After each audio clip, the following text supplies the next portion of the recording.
for the Sunday slate of the second round of the NCAA Tournament. Story in everybody's mind here is Cinderella dead? Potentially. Yes, potentially. But I don't know. It's still such a small sample size. It's only been 2 years. It just happens to, perfectly correlate with what was going on with the NIL, the transfer portal, obviously the influx in that, and all the ramifications that come with that.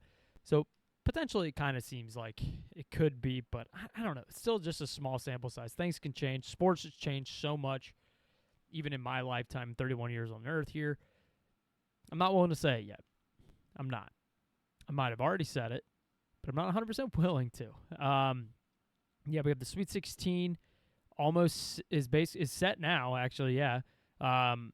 Games tip off on Thursday. The matchup should be awesome, so looking forward to that. But we're going to recap all of the games from Sunday, and then afterwards I'm going to do my second chance bracket all the way through.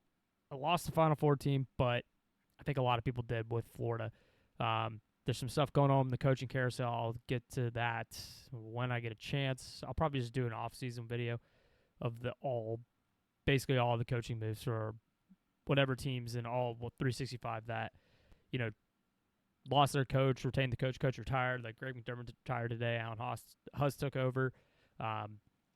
There's a lot of it. So we're just going to get right into it and do the recap here for Sunday. The first game of the day, we did cash here. Purdue gets it done 79-60 or 79-69 in a game where, I don't know, Miami was frisky early on in the first half, and then Purdue kind of just out-willed them, just out-talented them.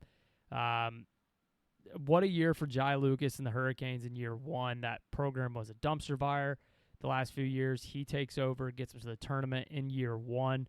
25-8 on the season. That's a really good year one. Miami obviously has a lot of money. I think the ceiling is still really high for them, like going forward in the future. For Purdue, in a year where, it's a very senior-led group with Lawyer, Braden Smith, TKR, Oscar Clough. I love this team, and I know they won the Big Ten tournament and everything. There's something about it. I don't know what it is exactly. I laid the points here. It was an easy cash here, and I just think there is a ceiling to this Purdue team at some point. And it hasn't hit yet. Maybe Purdue's just going to be the team that finds their way into the Final Four. I don't know. Out of nowhere, maybe. But we'll see. Again, I don't think I got to say it, but congrats to Braden Smith, all-time assist leader in college basketball. It's been a pleasure as a college hoops junkie to watch you run an offense. It's awesome to see the old-school point guard, commander of the offense and everything like that. I'm sorry I keep laughing. My freaking dog is underneath here, and she's just wanting attention, aren't you, baby? Yes, I know. Let's go to the second game here. We started off on fire early on here. We laid the points with Iowa State. They get it done in a blowout fashion. This was kind of a game in the first half, but they ended up pulling away 82-63 over Kentucky. Obviously, they're still shorthanded without Joshua Jefferson. Reports that he might play in the Sweet 16 game against Tennessee. I don't know. If I was Iowa State and TJ Otzelberger, I know he's your star. You probably want him out there. But I wouldn't put him out there if he's only 50-50. I think Iowa State can still get to the Elite Eight without him. Those 2 days rest on a leg injury could still be huge if you can get it done against Tennessee and potentially play Michigan in the second round or the Elite Eight game. I think they can beat Michigan with him. I have them beating Michigan anyway in my bracket. Without Joshua Jefferson, it's going to probably be a little bit hard. But if you can get him back and he can be 75% of what he is, maybe not 100%, I think there's a better shot there. For Kentucky, disappointing season. Obviously, everybody knows, spent $20 million on this roster and just couldn't get it done. Quaintance, you spent a shit ton of money on him, and he just did not play more than a few games. I think he scored 20 points in total this season, and he was like a $4 million guy. Obviously not what you want to see there. I'd say Ogwe, I think he's done now. Yeah, this should be his senior year. He was at Oklahoma first. Cats off to you, man. it was fun watching you play as well. It reminds me of like a old school 2 guard, just tough, gritty college basketball player. He's a winner. Always came up in the big moments, not just the Santa Clara game, just all throughout his career. It's been a pleasure watching you play basketball with the Clones. Move on here. So started off the day 2-0. Back half of the day got a little awful. And this one here, the next one we're going to do is the one that kind of started it a little bit. St. John's 67, Kansas 65 in a game. Basically, St. John's controlled 99% of the way, and then found a way at the very end to blow it. But at the end of the game, Kansas storms back, ties it up.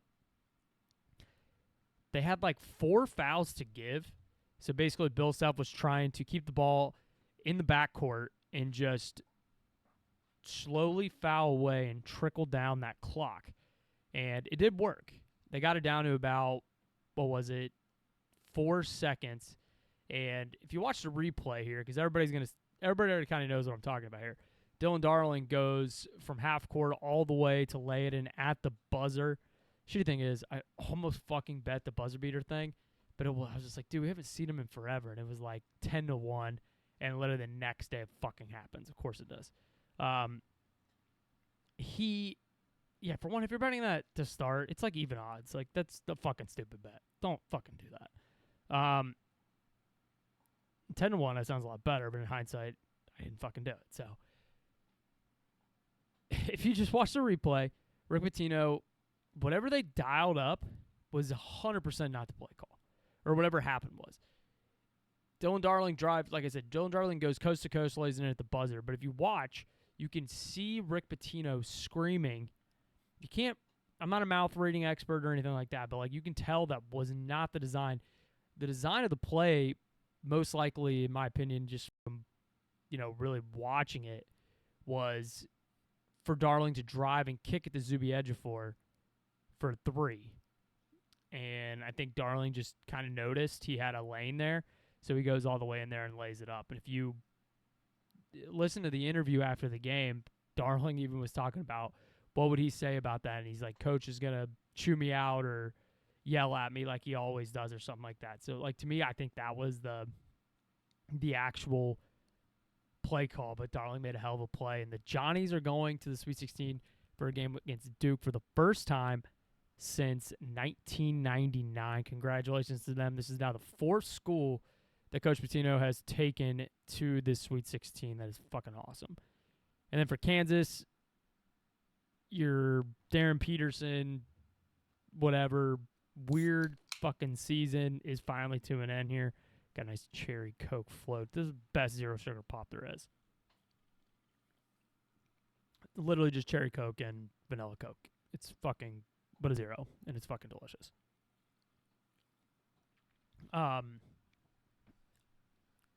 Yeah, I mean, obviously Darren Peterson was absolutely electric. He was an awesome player, and I enjoyed watching him play. But man, there's a couple times in that game where he just checked out, and you could kind of see him standing around if he didn't get the ball for a couple possessions. And then the very next possession, he would get the ball, he would force something. It would be a tough jumper or something like that, and he was just off. And then late in the game, there was 2 different plays that Bill Self designed for him, and he bricked both of them. Luckily, Kansas was able to get the offensive rebounds and put it back up. Like, I think Fleury had 2 big buckets down the stretch. But, man, something stank all year, and it just didn't seem right. And it just never got better. So, like, obviously Darren Peterson's super talented. He's going to have a great NBA career probably, but you hate to see it. You hate to see somebody that talented go to a blue blood program like Kansas, play under one of the greatest coaches of all time, Bill Self, and just not be fully locked in and not fully engaged. It sucks. It sucks to see. But for Kansas, I think you got to get back to that old route where you're recruiting 4-year players. I know it's a different era with the portal and everything like that in the NIL situations with some of these guys, but I still think developing guys and getting guys in there for 4 years would be the move if I was Bill Self. I mean, he hasn't made it to the Sweet 16 since they won the national title in 21, So something's got it, or 22 maybe. I think it was 22. Something's got to change here because whatever you're doing right now is not working. But hats off to the Johnnies. Had him here. I mean, I had him farther than that, but it's a great win there. And then we did get back on track here. I thought we were going to have another blown cover. Tennessee 79, Virginia 72. Tennessee wire to wire. I know Virginia would cut into this lead and make it kind of a close game for a little bit, but they basically controlled this from start to finish and was able to obviously get it done. Another Sweet 16 for Rick Barnes. That is Sweet 16, Elite 8, Elite 8, Sweet 16. Rick Barnes in March, that thing has been over for a while. But for Virginia, 30 wins in year one of Ryan Odom. Yes, in year one of Ryan Odom. I think they're on the right track. The Who's got a good one. Just because it didn't come true today, I think Virginia's going to be back, and they're going to be a force to be reckoned with in the ACC and moving forward in the sport. Now, the shocker of the decade. I swear no one but me was on this one. I played Iowa plus 10.5. I had Iowa on the money line as well. Gave it out on Sports Grid as well as the host was kind of just saying, like, nobody's on Iowa. He's like, Florida's just going to take care of business. I was like, no, man. I think Iowa comes in, they control the pace, they slow things down, and they keep this thing close. Now, I didn't give it out on the show. I talked myself into it later in the day, mostly because of like the Bet365 get up 10 thing that FanDuel kind of adopted and gave out for the one free play. So I was like, look, if Iowa gets out, comes out shooting hot, hitting a bunch of threes, they can get up 10. Florida's going to win the game. Well, they got up 10 and it cashed. But then they win the game outright. Now, I don't know obviously it was a big three hit at the end by Iowa. I'm not exactly sure what Todd Golden drew up there defensively. I don't know why you were pressing super hard with 8 seconds left. Bennett Sturge carved up the defense and found a wide open shooter. I would have just kind of played off of them.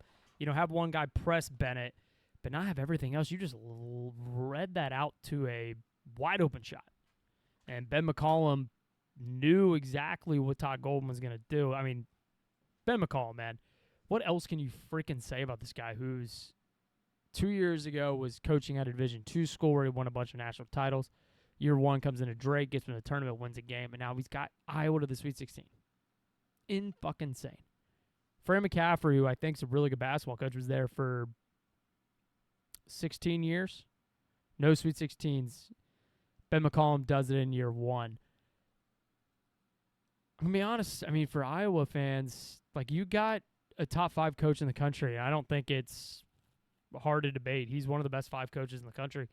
And enjoy it because I don't know the situation there in Iowa City.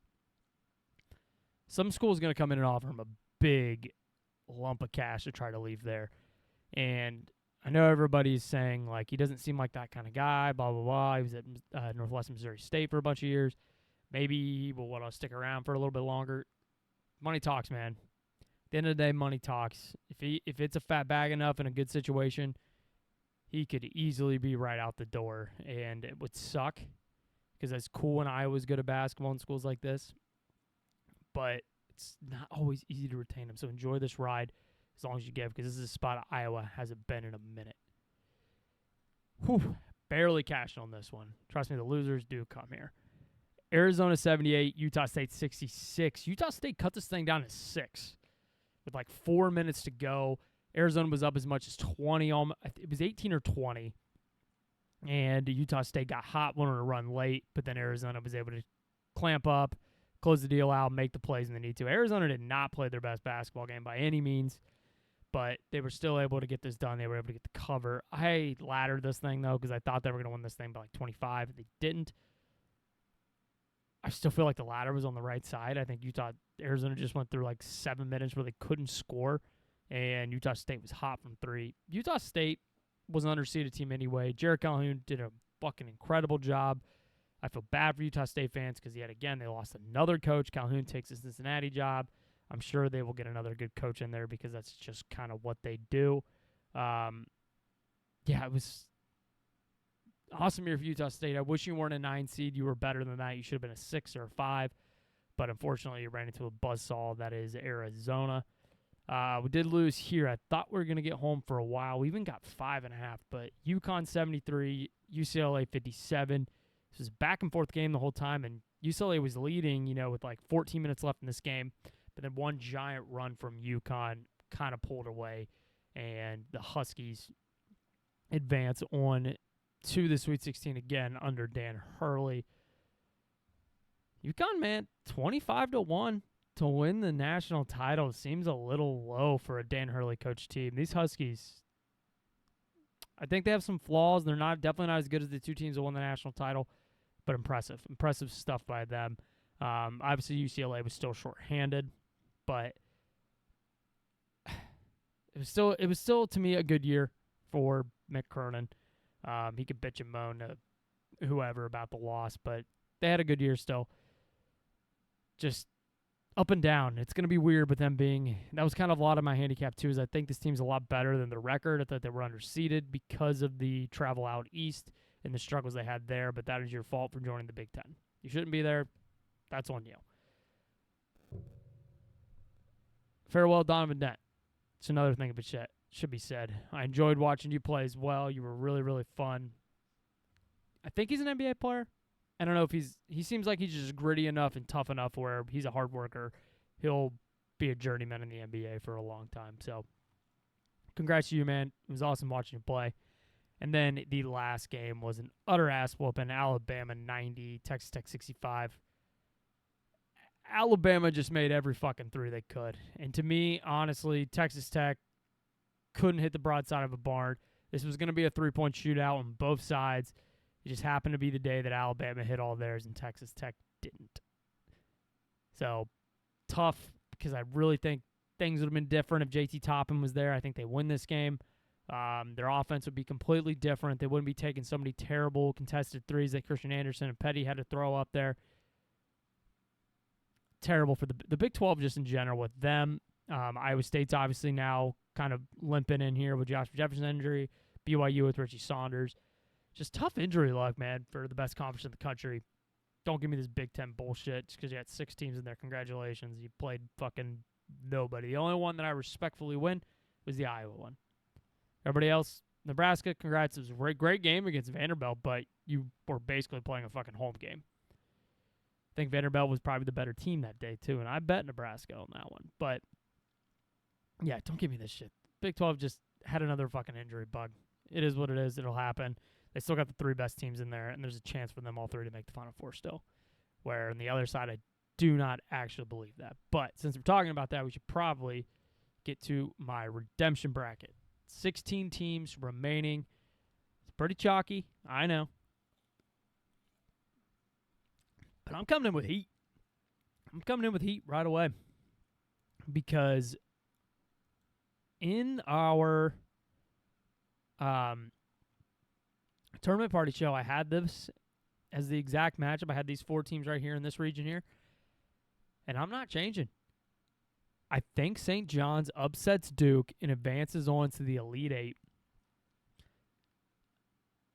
The big thing is still, like, for one, the Duke in that TCU game, I thought got a really, really good whistle. An insanely good whistle. It's not why they won the game. TCU got really, really cold, but that score was a lot closer than what the final score was. That was a back-and-forth game. TCU was leading it into the second half, and then just went ice cold. There was a couple really shitty calls. That goaltend call was absolute bullshit. That basically TCU got 2 points taken off the board, and then Jamie Dixon got teed up. So it was like a 4-point swing right there, and then it all unraveled from there. Duke gets a really good whistle like they always do. But I think the Johnnies get it done here, I think. And then on the flip side about scores being closer, this was a bit St. John's blew out Kansas. Kansas just made a late run, came back in there, and a couple bad calls in that game as well. It was, dude, college basketball refs are just more about I'm the star. The show's about me. The cameras are on me than any other sport in the world. And I don't know, man. It is what it is. But in this matchup, I just think the way St. John's is playing right now, is a little bit better than Duke. Duke's kind of limping in since that Caleb Foster injury. I know they got the big man back, Gumba. I never pronounce his name right. But the big thing is St. John's has the guys they can throw at Cam Boozer with Bryce Hopkins, Dylan Mitchell, who is, an all Big East caliber player, Zuby Ejiofor. They have all the guys they can throw at them. As long as St. John's can contain the rest of the Johnny's guards or the Duke guards, and then just try to limit Cam Boozer with all those bodies, I think Johnny's are going to win this game, man. I already bet the 7.5 is down to 6.5 now, as you can see on my right. Or if you're looking at me, I guess, yeah, am I right? I don't fucking know. I like the Johnnies, man. I think the Johnnies move on. Rick Pitino into the Elite Eight. And then the Michigan State-UConn game, I have Sparty advancing on here. I'm going to trust Izzo a little bit more than Hurley, even though Hurley's had the success of his of late. But more than anything, I'm just going to trust Jeremy Fears. I mean, I have the advantage of the point guard position. Terrace Reed is an awesome player, but between Kohler and Cooper, they have guys to throw at him as well. And I think Jeremy Fears controls the tempo. They play at the pace they want to play. He controls the clock, controls the game. And Sparty makes the plays down the stretch when UConn doesn't. Still a lot of young guys for UConn you're going to count on to make shots down the stretch. I think Sparty's the one that makes them here. This was my bracket before, and I'm not steering away from it. Definitely didn't have either of these two teams here. Nebraska, probably a lot of people did. I kind of went bold, had Troy upset here. But for me, I'm going with Iowa. Now, some people might say, oh, it's because they beat Florida, blah, blah, blah. No, more than anything is I'm going to trust Ben McCollum more than Fred Hoiberg, even though I think Hoiberg is a fantastic coach as well. Big thing for me is I got Bennett Sturts, and Iowa does not. Nebraska does not. These two teams did split in the regular season, both won on their home courts, but people are blown away by Nebraska right now for winning 2 home games, essentially. Now, this game's in Houston. I think they will travel. But so will Iowa, man. This is a rivalry game. And I'm going to put my eggs in the Ben McCollum basket all day over Fred Hoiberg. I got the better point guard, and I got a bunch. There's going to be threes just spraying. This is the most exciting Whites game we've seen in years. Like the old meme with the sign for the wine. It's exactly what that is. It is just a bunch of white dudes out there having fun. It's what I call my grandpa's favorite basketball game. I just like Sturts, man. That kid's a stud. That kid's special. Coming from a D2 school 2 years ago, now you're going to be a lottery pick. I still think he's going to. I think Iowa's going to just drag this game into a mud, slow Nebraska down. They're going to play the best style of basketball they want to, and I think Iowa advances on here. Houston and Illinois. I think this one, to me, and everybody knows where I'm going here, I think it's pretty simple. I think Houston blitzes them. It's only 3.5. I got it at 2.5. Tale as old as time. Euros versus a physical athletic team. I think they get whooped. I think Houston absolutely mops the floor with them. It won't be as crazy as I want it to be. Like I want to say 20. I think they'll win this game by 10 to 12. It's because the thing is, Illinois can shoot, and they can shoot the lights out. Their offense is incredible. I still don't trust that defense, and I know people think they're physical. I don't see it. I mean, yeah, they went up against a VCU team, and they played tough. I will give them that. And VCU is a team that is somewhat physical for an A-10 school. This is a different beast. This is a Kelvin Sampson coach defense. I think Houston just uses the athleticism and the physicality to dominate them. Like Keegan Wagra, have fun. You came out of nowhere in the Big Ten, and you've had a fantastic season for a guy who was ranked like 160th in the country. Now you're going up against some real stud, tough defenders. I don't see it happening. Stojakovic, you're not going to get those calls that you get in every game. The freaking college refs treat him like he's a 15-year NBA vet. Shit's not happening in a Houston game. The whistle doesn't get... Houston fouls so much, you just can't call it every time. So they're able to get away with it. And they also don't... I mean, I shouldn't say that because they don't really foul like crazy, but they're super physical. And even games that the refs are, having a quick whistle, swallow it a little bit more because it happens so much and so often. To me, I think this is an easy one here. Houston moves on here. Arizona, Arkansas, same for me. I'm going with Arizona. I still think they're the best team in the country. They've been the best team all season long. I don't want to take a shot at that 8.5 because we're going to do a show Wednesday with all the picks and preview, but I'm advancing them. I'm not changing my mind, and I'm not going away from that. Texas, Purdue. Texas has been obviously super hot, and they've been playing incredible basketball down the stretch. They're making a bunch of shots. Either it's Dalen Swain, Trevon Mark, Jordan Pope. All of them are knocking them down. The big man down low. The Euro kid, I can't pronounce his name. I'm not good at pronouncing these Europeans' names. Is playing awesome, but now you have a legit front court in Purdue and the best point guard in the country, Braden Smith. I have Purdue advancing on here. Michigan, Alabama, this one's interesting because Alabama, again, is a team that can beat anybody in the country, but they're also a team that can probably lose to anybody in the country. And if they make a bunch of threes, they can 100% win this game. 1,000% win this game. But you've had 2 in a row. And even if you do make all those threes, I don't know how exactly they're going to be able to handle all the weapons that Michigan presents. I still question the guards, but I think it's good enough to get past this one. I have Michigan moving on here. Tennessee and Iowa State, almost went for the upset, but I still think Iowa State's got the dogs, and I'm going to trust Lipsy to get it done and move them forward. To the Elite Eight, St. John's and Sparty. I think the magic continues, and I had this at the start. I'm not changing now. Give me St. John's. I think St. John's is headed to the Final Four. The momentum of this team has just been perfect. Does worry me that I don't know exactly who, like Jeremy Fears is clearly guard 1 in this game, but I just think there's some magic going on at St. John's right now, and I think Pitino gets it done and moves them on here. Iowa, Houston, if this is the matchup, I'm sorry, but Iowa has no fucking chance. Houston advances. I will lay 15, 16, 17 with this. You can slow this thing down as much as you want. No. No, I was sorry. You were just going to get pummeled physically. Maybe it's not 10, maybe it's not 17 points, but even if you're going to get beat on the scoreboard and you're going to get beat up more than that physically on the court. I'm not changing anything, man. I still have Arizona going to my Final Four. Best team in the country, in my opinion. Nothing's changed from that. This would be the weird Purdue, how are they still playing game and they got to the Final Four. For me, as somebody that's just kind of not been as high on them all season, but I do know that they're winners. That's kind of what Matt Painter is. He's a winner. I don't know what it is. I really don't. But it wouldn't shock me if they got this one, but I still think Arizona's the best team. Now, on this one, I am deviating. I'm going to put Michigan in the Final Four here just because of the health of Josh Jefferson. If Josh Jefferson's healthy, I have Iowa State moving on. If I can get the confirmation that he is healthy, I will be betting Iowa State, and I will have them moving on. But right now, unfortunately, he's not. So I'm going to have Michigan going to the Final Four.